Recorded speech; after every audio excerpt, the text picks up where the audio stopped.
Kerja lari bidang. Adakah anda okey dengan kerja lari bidang?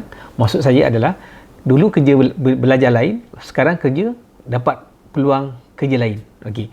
So ada orang dia agak sensitif, ada orang dia tak nak, kalau boleh dia nak kerja apa yang dia belajar dulu. Ada orang dia tak kisah. Okey, kalau anda tanya saya jenis tak kisah. Sebab yang paling penting adalah bila kita kerja, apa tujuan kita kerja. Kan? Rata-rata semua setuju kalau saya boleh cakap bahawa tujuan kita kerja adalah untuk memenuhi keperluan ekonomi kita, iaitu duit lah. Okay. Jadi ada orang kadang-kadang dia sanggup untuk tak kerja ataupun sanggup untuk kerja dengan income yang rendah semata-mata nak memenuhi kan, keperluan ataupun nak suit dengan bidang yang dia belajar dulu. Ada orang dia tak kisah sebab dia nak duit. Jadi terpulang masing-masing. Tak ada salah, tak ada betul. Cuma dalam keadaan sekarang ni, di saat lambakan graduan yang macam-macam masih tak ada kerja lagi, tapi pekerjaan sangat kurang, yang ada adalah pekerjaan-pekerjaan yang lari daripada bidang yang kita belajar. Jadi umumnya kan, kalau katakanlah anda masih lagi terbelenggu lah kan, terbelenggu masih lagi otak masih lagi tak boleh terbuka dengan peluang-peluang luar bidang ni, pada saya ia sangat rugilah. Pertama, sebab katakanlah disebabkan oleh anda nak hold benda tu kan, kita rugi masa, kita drag masa kan, padahal umur dah meningkat, orang lain semua dah start build up career. Okey, ada orang kadang-kadang sanggup sebab dia tak nak sementara nak dapatkan kerja yang ikut bidang dia, dia buat gig ekonomi kan, jadi rider lah semua everything. Tak ada masalah, yang tu tak ada masalah untuk cover kita punya expenses. Cuma untuk long term, saya nasihatkan kena cari benda-benda yang boleh memberi manfaat dari segi career kita dalam jangka masa panjang. Okey, maksudnya yang berkaitan dengan kita punya skill kan, soft skill, technical skill, communication skill dan sebagainya lah.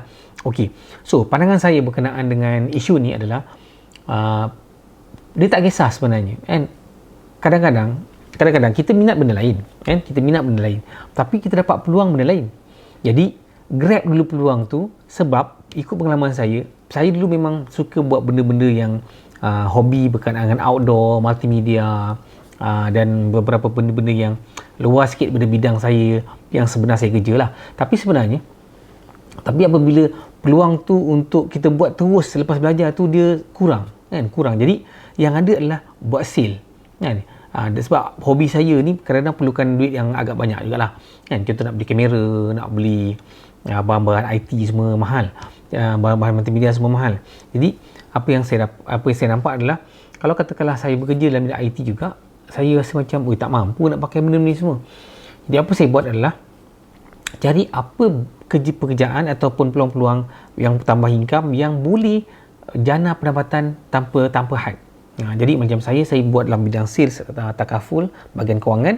So alhamdulillah saya dah buat 23 tahun. Sedar tak sedar saya dah buat 23 tahun. Alhamdulillah hasil daripada bisnes saya dalam bisnes takaful ni, saya dapat kumpul beberapa aset, dan aset tu sekarang dah generate income, passive income, sama ada dalam bentuk unit trust, ada bentuk saham, ada bentuk property dan sebagainya lah.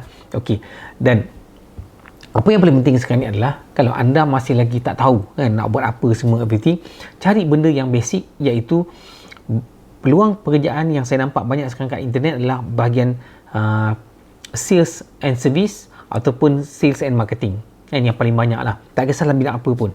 Okey, jadi bila bahagian sales and service yang paling banyak, jadi kita sebagai orang yang mungkin sebelum ni tak belajar bahagian sales atau marketing ataupun bahagian technical, tapi sekarang ni yang paling banyak adalah sales. Jadi kita kena belajar lah, kena berani buat. Sebab pada saya bahagian sales ni nampak macam susah because of kita mungkin kena reject, orang kata macam apalah, macam kita panggil tahap rendah ataupun dia punya martabat tu rendah kan. Tapi sebenarnya kita kena ingat tau, orang yang buat sale ni income dia tak fix. Maksud saya, kalau dia kerja kuat, income dia mungkin 3-4 kali ganda daripada orang kerja mengang gaji. Jadi kat situ saja saya cakap terang, memang sangat-sangat berbaloi. So kalau katalah anda ada income, lepas tu barulah boleh anda nak buat apa yang anda suka. Faham tak? Jadi kalau katakanlah anda dalam bidang lain yang bukan daripada bidang yang boleh mendatangkan income yang banyak, tak apa, tak ada masalah. Belajar, buka minda, buka hati, explore peluang-peluang yang ada dekat market untuk dapatkan income yang lebih banyak. Especially yang benda-benda yang melibatkan modal insan yang tak perlu keluarkan modal yang banyak kan, gunakan modal tenaga, modal fikiran, modal skill bercakap dan sebagainya. Okey, dan tambahan pula sekarang ni zaman sosial media kan, faham tak? So dengan sosial media orang boleh buat affiliate, orang boleh buat content review, orang boleh buat konten dan sebagainya. Dan macam saya banyak buat konten yang berkaitan dengan kewangan, dan alhamdulillah hasil daripada saya punya konten, saya dapat bisnes melalui khidmat nasihat dan juga orang subscribe bisnes dengan saya. So itu antara peluang-peluang yang ada lah.